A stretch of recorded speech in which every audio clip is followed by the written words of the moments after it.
Welcome to episode 80 of your CYSA Plus Prepcast. In this session, we will examine broken access control vulnerabilities, one of the most serious and commonly exploited flaws in modern applications. When access control fails, users can perform actions or access data outside of their assigned privileges. This can result in unauthorized access to sensitive records, privilege escalation, or direct exposure of administrative functions to the public. Understanding how these vulnerabilities work, how to identify them, and how to mitigate them is essential for every cybersecurity analyst and aligns directly with the core objectives of the CYSA Plus certification exam. Let's begin by defining broken access control in clear terms.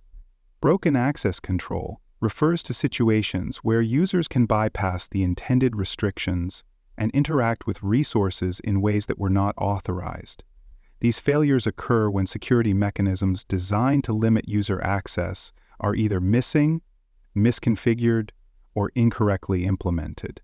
Analysts must recognize that even well-designed systems can suffer from access control flaws if enforcement is not consistently applied across all layers of the application or system. Access control mechanisms are responsible for ensuring users can only perform actions or access resources that are appropriate for their role or permission level. When these controls are broken, attackers can read, write, or delete sensitive data, impersonate other users, or modify application configurations. These flaws are particularly dangerous because they can often be exploited without any special tools or advanced technical knowledge. Many attacks involve simply modifying parameters in URLs or form fields to access unauthorized content. There are several types of broken access control that analysts need to be familiar with. One common issue is privilege escalation, where a user is able to gain access to administrative functions or sensitive data that should be restricted. This can occur due to flawed role assignment logic or failure to enforce access checks on back-end systems. Privilege escalation is especially dangerous because it allows attackers to move laterally or vertically through a network or application, increasing their control over resources. Another frequent flaw is the insecure direct object reference, often abbreviated as IDOR. This happens when an application exposes object identifiers such as file names, database record keys, or user IDs, without verifying the requester's authorization. Attackers can manipulate these identifiers to access or modify resources belonging to other users. For example, changing a user ID parameter from one number to another might grant access to another user's profile, order history, or billing details. Forced browsing is another technique attackers use to exploit broken access control. In this method, attackers guess or enumerate URLs to access restricted pages, administrative interfaces, or back-end services. These pages may not be visible through navigation menus but still exist on the server. If access checks are not enforced at the page or endpoint level, attackers can view or interact with restricted resources simply by knowing or discovering the URL. Path traversal, also known as directory traversal, is another dangerous access control flaw. This occurs when input fields accept file paths without proper validation or sanitization. Attackers manipulate path inputs to move outside of intended directories and access unauthorized files on the host system. This can lead to exposure of system configuration files, user credentials, or even executable scripts. Proper input validation and server-side access control are essential to prevent these attacks.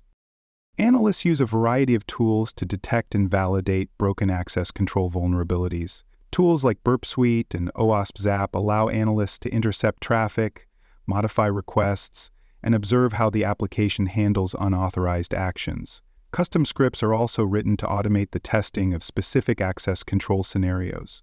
These tools simulate different user roles and behaviors, helping analysts identify where access restrictions fail or are improperly enforced. In addition to automated tools, analysts perform thorough access control reviews. This involves evaluating permission models, reviewing source code related to authorization logic, and testing application behavior under various user contexts. Analysts consider how session management, token usage, and role-based access are implemented. These manual reviews are essential for detecting subtle flaws that automated scanners might miss and for verifying that security mechanisms are applied consistently. Access control vulnerabilities are often introduced during the development phase due to a lack of secure coding practices or inconsistent enforcement across services. Analysts work with developers to assess how permissions are assigned, whether privilege boundaries are clearly defined, and whether access control decisions are handled on the client side, which is inherently insecure. Analysts encourage centralized and server-side enforcement to maintain integrity and consistency. Analysts also ensure access control is verified across all components of the system, including web interfaces, APIs, databases, and administrative backends. Multi-layer testing ensures that a vulnerability missed in one part of the application is caught elsewhere. For example, an API endpoint may bypass certain access checks that are correctly implemented on the web interface. Comprehensive testing helps uncover these inconsistencies and allows teams to remediate them before they are exploited. For more cyber-related content and books, please check out cyberauthor.me. Also, there are more security courses on cybersecurity and more at baremetalcyber.com. Effective mitigation of broken access control involves implementing robust authorization mechanisms that go beyond superficial checks.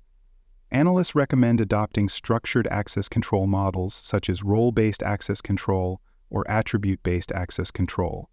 These models define permissions in a centralized way, ensuring that access rules are applied consistently across all systems and services. Role-based access control assigns permissions based on predefined user roles, while attribute-based access control evaluates user, resource, and environmental attributes to make authorization decisions dynamically. Secure coding practices play a critical role in preventing broken access control from being introduced during development. Analysts ensure that developers apply rigorous access validation checks on every function or resource request, regardless of the user's role or interface used. Input validation is also essential. Attackers often exploit parameters, headers, or hidden fields to manipulate user roles or resource identifiers. Developers must ensure that applications never rely solely on user input to make security decisions. Server-side verification of permissions should be the norm for all access control logic. Applying the principle of least privilege is another foundational strategy. Analysts enforce policies that grant users only the permissions they need to perform their assigned tasks, no more, no less. This limits the potential damage if an account is compromised or misused. When users are overprivileged, a successful exploit or insider threat can lead to extensive system compromise. Least privilege also applies to service accounts, application roles, and administrative utility. Routine reviews help ensure that permissions do not accumulate over time as roles evolve. Comprehensive testing is necessary to validate the effectiveness of access control mechanisms. Analysts conduct penetration tests that simulate both internal and external attacks, targeting unauthorized resource access. These tests include session manipulation, URL tampering, and direct API interaction. Analysts also perform manual access control evaluations, testing what different user roles can and cannot do within the system. Combining automated and manual testing ensures that permission boundaries are enforced and that edge cases are thoroughly explored. Vulnerability scanning tools integrated with penetration testing frameworks further enhance access control validation. Analysts use these tools to discover unprotected endpoints, test access to sensitive files, and verify whether authorization controls are present and functioning. Automated testing can help identify missing authentication requirements, misconfigured permissions, and orphaned resources that are accessible without restriction. These tools also help ensure consistency across development, staging, and production environments. Web application firewalls are also useful in mitigating exploitation attempts. Analysts configure WAF rules to detect and block access patterns associated with privilege escalation, forced browsing, and path traversal. While WAFs are not a replacement for secure application logic, they provide a critical layer of defense that can detect and prevent exploitation in real time. Analysts also use WAF logs to monitor for repeated unauthorized access attempts and investigate potential abuse of broken access control vulnerabilities. Monitoring and auditing are essential to maintaining strong access control. Analysts review application and access logs to detect anomalies, such as unauthorized access attempts or privilege abuse. These logs help uncover failed logging attempts, token reuse, or attempts to access unauthorized endpoints. Regular audits of access rights, particularly for administrative accounts, ensure that privileges remain aligned with operational needs. Analysts correlate these findings with known attack patterns to uncover suspicious behavior early. Thorough documentation supports accountability and consistency in access control implementation. Analysts maintain detailed records of role definitions, access matrices, permission reviews, and remediation activities. This documentation helps align access control with compliance requirements, internal governance standards, and audit readiness. It also assists in future vulnerability assessments by providing context about prior issues, configuration changes, and lessons learned from past security reviews. Cross-team collaboration strengthens access control defenses. Analysts work alongside developers, operations teams, system administrators, and business stakeholders to define access control policies that reflect both security requirements and practical workflows.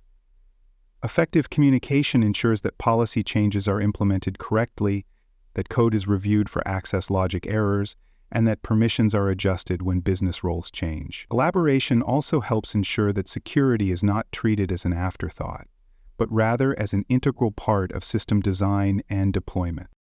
Ongoing analyst training is vital to maintaining access control effectiveness. Training programs focus on secure coding practices, advanced authorization techniques, privilege management strategies, and access control validation tools. Analysts also study evolving threats, such as new privilege escalation techniques or authentication bypass methods. They apply this knowledge to refine access control policies and adjust testing methodologies. By staying current, analysts ensure that access control remains resilient, even as threats and technologies evolve. To summarize Episode 80, broken access control is a critical vulnerability that allows attackers to bypass intended security boundaries and access protected resources. These flaws can result in data breaches, privilege escalation, and service disruption. Effective prevention involves rigorous enforcement of access control mechanisms, consistent application of the least privilege principle, secure coding practices, and continuous testing and monitoring. By mastering these principles, cybersecurity analysts can safeguard user permissions and maintain secure environments. These competencies are foundational to your CYSA Plus exam preparation and your ongoing success in the cybersecurity field. Stay tuned as we continue your detailed journey towards CYSA Plus certification success. Thanks for listening. To learn more about cybersecurity, please visit baremetalcyber.com. There you will find best-selling books, videos, and even more free cybersecurity training courses. Please subscribe to the Prepcast and our various podcasts. And thanks for listening.